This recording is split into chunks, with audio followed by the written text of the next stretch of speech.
Ladies and gentlemen, my name is TotalBiscuit. I'm here to ask and answer one simple question. WTF is Alone in the Dark Illumination. Allow me to illuminate you. This will not be a pleasant experience for you. It certainly wasn't for me. This is the latest in the Alone in the Dark franchise. Yes, that franchise, the godfather of survival horror. A classic.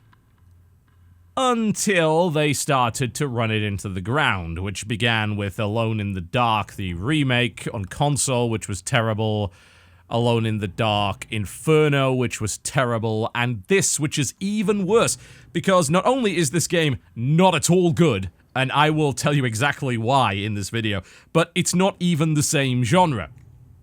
You remember how Alone in the Dark involved you being alone in the dark? Yeah, well, in this game you're not, because it's a co-op shooter.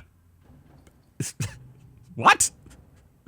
Why even call it that, then? Of all the things, why even drag this franchise out? I mean, it was sleeping perfectly happily. It's dead, let it die, please. Just let me tell you a little story before I go into... In fact, let's just dive right into the game and show you the nonsense. And then I'll tell you my little story, okay? You got 4 classes to pick from. The one that I've leveled up is the Hunter, so I can at least show you a few abilities with it. You've got the Witch, who is a spellcaster, the Engineer, who uses a Tesla coil and these little drones and has a shotgun, and the Priest, who uses various light-based and AoE abilities. Okay. Let's jump in quickly and then we'll look at the systems. But let me tell you a story while we're doing this. So, a long time ago, we used to own an Acorn Archimedes system, and we owned what was the most powerful one at the time, which was the RISC PC, the Strong Arm RISC PC, a 202 megahertz, wow, that's not even a real word, megahertz behemoth of a machine at the time. Very powerful. Whatever the case, every year, there was a convention for these machines. They weren't that popular, it was pretty much a niche market, but they had a lot of enthusiasts, and we were one of them. So we went down to London, and we went to this convention called Acorn World, and they sold pretty much like every game that you get on the Acorn platform. A lot of them were ports of older titles. All players must be in the elevator to proceed. Yeah, I am in the elevator, thank you. And Alone in the Dark was one of them. And among some of the games that I bought with the pocket money I'd been saving up for months at the time, I must have been like 9 or 10, I bought Alone in the Dark. And it was terrifying for me. I refused to even go near the box after I encountered one specific area in that game. Now, that game was scary enough to begin with, but there is a puzzle in that game involving an LP of the Dance Macabre. And you have to play that in order to make these ghosts go away from a room. If you play the wrong thing or you touch the ghosts, they will chase you through the house, the screen shakes, there's this otherworldly wailing sound, and you get murdered by a series of spinning colored lights. It was terrifying. I refused to open the box for that game after that. It was that damn scary to me. So Alone in the Dark has some memories, and honestly, while it was a clunky game at the time, it was an interesting game, an original game, and an innovator. It created a genre. Resident Evil would not exist if not for Alone in the Dark. And it had 3 pretty good games, and then it went downhill. Horribly downhill. It actually had a decent one. Alone in the Dark, The New Nightmare on Dreamcast was actually not terrible, but the ones that they made after that, and they were just awful. But at least they were trying to kind of be survival horror, they just weren't very good at it. This isn't trying to be survival horror. This is a co-op shooter that involves shooting monsters. The only thing that this game has going for it in terms of interesting mechanics are the fact that monsters can't be hurt unless they are in direct light. Now, you have abilities which create light, like the flamethrower that I currently have, for instance. You can also turn on lights, such as this one. Not a bad lighting effect, I'll give them credit for that. It's not an awful-looking game. So you have to run around the level turning the lights on, or using your light-based abilities, which all require some kind of ammo, and completing objectives. And the objectives... oh man, the objectives. Do you like running around a level collecting electrical cable? Because this game is for you. That is indeed what you do for the entire first level, and it drags on. Now, I'm playing single player here because there's basically no player base for this game, and I doubt there ever will be, because this is not a good video game. This is not just not a good video game, this is an insult to the franchise. An absolute joke. I mean, it's an insult to the genre that it's currently in as well.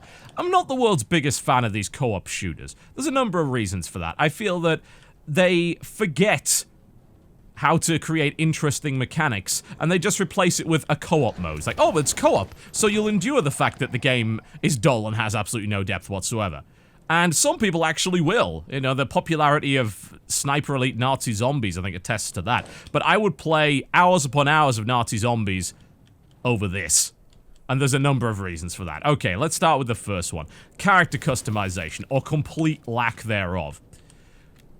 So the game has a skill system, and the skill system is all passive-based percentage buffs. All of it, including the class-specific stuff. There's a class-specific tree, and there is a generic tree. Generic tree includes such incredibly thrilling skills as 5% increased reload speed, 5% increased damage, 5% movement speed, 5% extra stamina. You're getting the idea here. The class-based stuff is mostly buffs your ability. So in the case of this guy, you've got you can carry more flamethrower fuel. Your flamethrower goes further. Your flamethrower does more damage. And that is the case for every other class as well. It's like, hey, your lightning does more damage or uses less energy and so on and so forth. Now you'd think, oh, well, you know, there's got to be some other kind of progression. I love the falling over animation in this game. It's so comically bad. There's got to be something else, right? Like, you can unlock new skills? No. You can unlock loadout slots, which allow you to equip more of the existing skills, of which there are a total of 3, which include weapons. So for the hunter, he actually only has one skill, which is the flamethrower.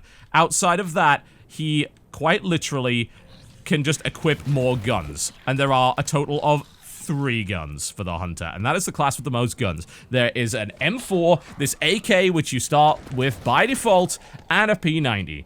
And that's it. And they are all fairly similar weapons. They just fire a little bit slower, a little bit faster with different damage. Now, that's the hunter class. If you play the witch, you literally only have one weapon. It's a pistol. Oh yes, of course it is. And in fact, all of the classes have a pistol of some description that you really don't want to use unless you can possibly avoid it. It's what you use when you run out of ammunition. And it's not fun to use at all. They're not particularly interesting. So for the witch, you are stuck with one weapon plus 3 spells, and you can only start the game by equipping one of them. You have to level up, which requires repeated runs through levels in order to unlock the first loadout slot and then the second loadout slot. And only at that point do you even have at least a semblance of skill variety. And that's it. Outside of that, you are progressing down a linear tree, unlocking, yes, you guessed it, passive bonuses. Oh dear. Now, of course, I could get over this if the combat was reasonable, if it was enjoyable in some respect, but it's not. It's highly repetitive. The enemies are brain dead when it comes to their AI, and present only large challenge in groups. These guys, all I need to do is light them up with a flamethrower, shoot them. Light them up with a flamethrower, shoot them. Or turn the lights on. Now, I gotta say, I'm glad for the flamethrower because it means you've got to do less of turning the damn lights on. This is bloody Light Switch Simulator 2015. Do you enjoy turning on lights? Because boy, have I got the game for you, because that's all you're going to be bloody doing constantly. Why all the lights are off? I don't know, because it's spooky. But you can turn on lights and light up braziers and oil drums and things to provide light. You can't damage the opponent unless you use an ability or you light up the enemy. And all of the abilities are light-based anyway in one way or the other, so it's essentially the same thing. Don't get me started on the stamina system. You know, you want to move at anything more than a sodding snail's pace? Well, you gotta use stamina, which regenerates slowly and allows you to jog for about 5 seconds. These are the least fit mercenaries I have ever seen in a video game. So you get to move very, very slowly through a level, plod along, plod, and go and collect things. It's a bunch of fetch quests. The first mission involves you getting to a generator. The generator doesn't work, so in a contrived thing, you have to run around the town picking up 3 rolls of electrical cable in order to wire a flagpole to the generator, which will charge the generator through lightning, because of course it will. We'll just of course ignore the fact that one of the classes has a frickin' Tesla coil that could have done exactly the same thing, but game logic isn't exactly the strong point of this title, nor is indeed anything else. The shooting is astonishingly dull and repetitive. The guns essentially have no recoil. You know, as you can see, I can just empty an entire magazine into an opponent and there's effectively no recoil whatsoever. So unlike a game like Killing Floor, which has phenomenal gunplay, this game has incredibly repetitive gunplay. It actually reminds me of God Mode, which was, funnily enough, a better game than this. Yep, it's possible to actually make a worse game than God Mode, which was a fairly dull, horde-based shooter, but at least in God Mode you had modifiers and things got a little bit interesting, and you could unlock more weapons. In this game, you can't even do that. I mean, for God's sake. 2 of the 4 classes are stuck with pistols. Forever! You know, at least the engineer can get a shotgun. But outside of that, the other 2 classes have pistols and abilities. Good lord. Only the hunter actually gets a decent selection of guns, and by decent, I mean 3. Are there any pickups in this game? No. There's ammo, and health, and that's it. You can get ammo for your special ability, which is obviously class dependent, so that's for the engineer. This is for me. Flamethrower fuel, there you go. And you can get health pickups, and that is it. So, no picking up new weapons or anything along those lines. I suppose that would be too interesting, wouldn't it? No, we can't have that. That would be a little bit too exciting. Excitement costs lives, as you're well aware. Now, I did play this in co-op. There is basically nobody playing, but I did get a co-op game going, and what did I experience? Well, it has more monsters. And that's it. There is no class synergy whatsoever, which is a frequent complaint that I have with co-op shooters. What is the point in making a co-op shooter if classes don't have any class synergy? And there just isn't any. There really, really, truly is not. Yeah, of course, it's nice to have all of the abilities running at once, but do abilities synergize with each other? No, they do not. And in fact, you know, you're essentially barely playing a co-op game at that point. You're just playing along with other people, which blissfully allows the levels to go along faster because you can at least run and collect multiple objectives simultaneously. So you don't have to trudge through everything like I'm doing right now.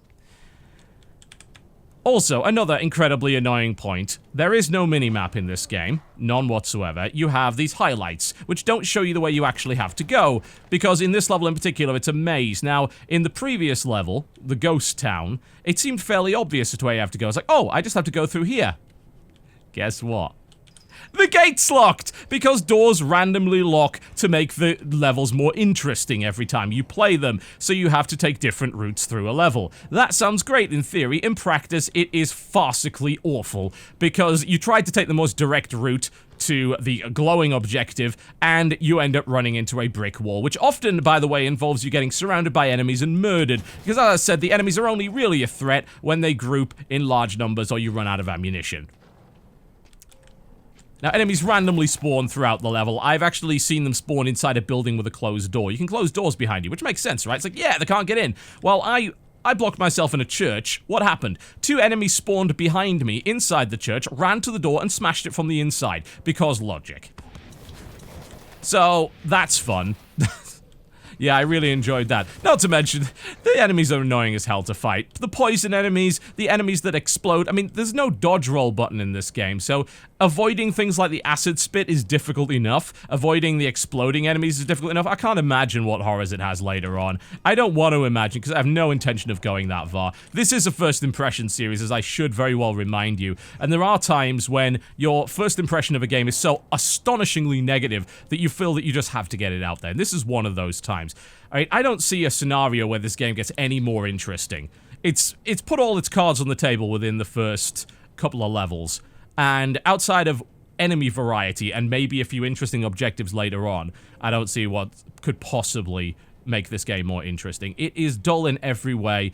In terms of assets, it doesn't even have voice acting. It has a threadbare story which appears in loading screens and in a tiny little piece of text in the bottom left-hand corner, which you probably didn't even notice, because I didn't. Who wants to read that while they're fighting? Nobody, because that's ridiculous and stupid.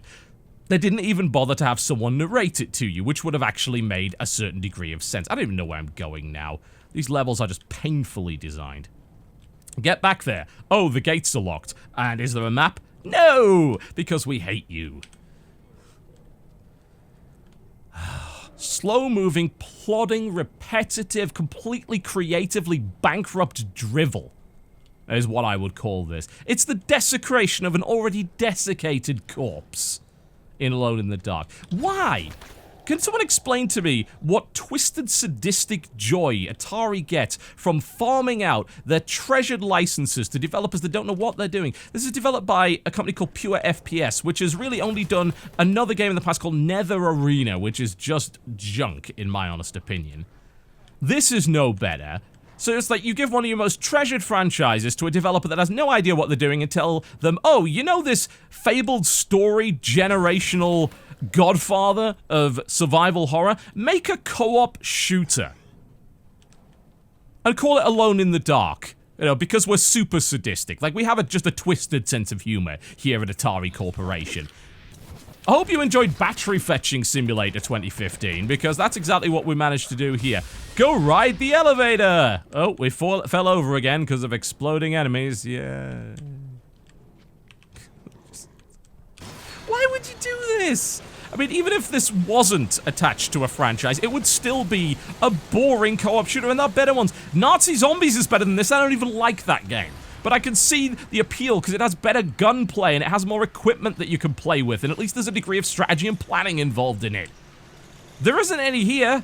This is a linear slog through brainless waves of enemies, collecting stupid items in order to get to the next part of the objective, and stumbling around badly designed levels with an absurd random door locking mechanic that means you end up getting lost and backtracking all the time with no bloody minimap. Why would you do that?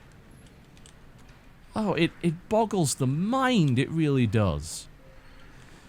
I'm just going to quit out of this level so I can show you the character customization, what there is of it. Before we do that, though, let's have a look at the options menu. Not too bad. I mean, it's got most of what you need, but this is one of the first times where I've genuinely felt simulation sickness in a third-person game. I usually don't, but you are so close to your damn character, which means you can't see a damn thing coming behind you. The field of view is narrow. You are jammed into the shoulders of your character for no apparent reason. It's worse than Resident Evil 5, and that was bad. So I would have loved, absolutely loved, to have a field of view slider or something here, but they don't have anything of the sort. Now, you do have a decent amount of graphics options. As I said, it has some reasonable lighting effects. It's not a bad looker. I don't even know why VSync is on, actually. Let's deal with that. It's not a bad looker. It's not awful. I think it's helped by the fact that there's almost no light, so you probably couldn't notice the extremely poor texture quality or whatever the case. Here are your inputs. Can you rebind them?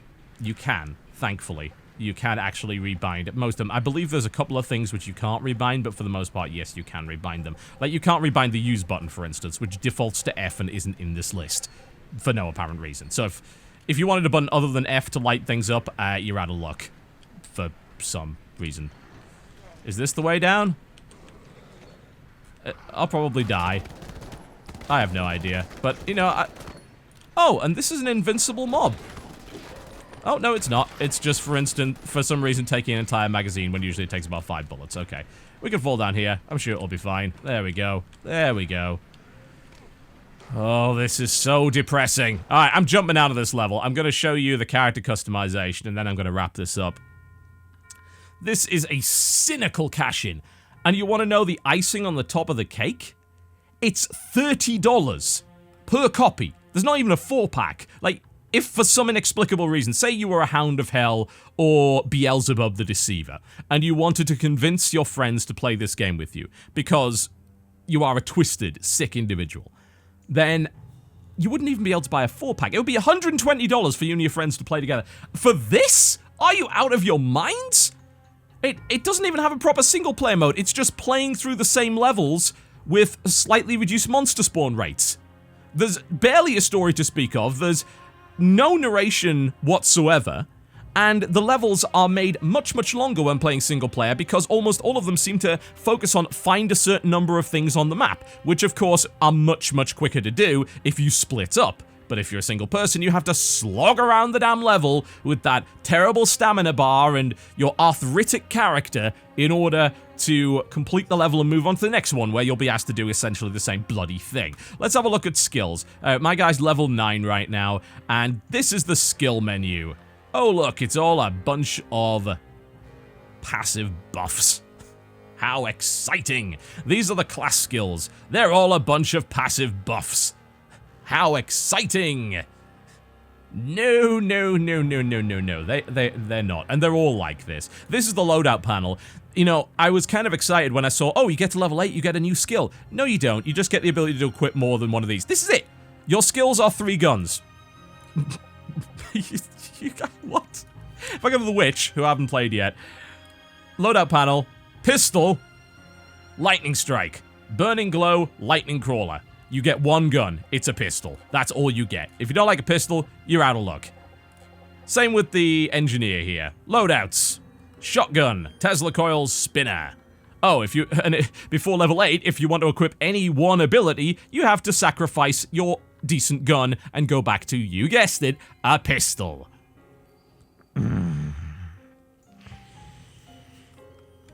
Wow. Well, I'd say this franchise is dead and buried at this point. Outside of reasonable visuals, this game has nothing going for it. I'm not a big fan of this genre. There are some games within it that I appreciate, like Killing Floor and, of course, Left 4 Dead. This is neither of those. This doesn't even come close. This is so utterly uninspired. Such a cynical play on a lauded franchise. It's another nail in the coffin of, frankly, something that's already dead. Please just let Alone in the Dark die. Don't ruin the memories that I had of it. I don't even know why you'd make this game. Oh, man. I'm gonna be sad for the rest of the day now. Just having played this thing. I mean, I could tell you about the fact that the game drops frames whenever there's a lightning strike. Could do that, if I wanted to.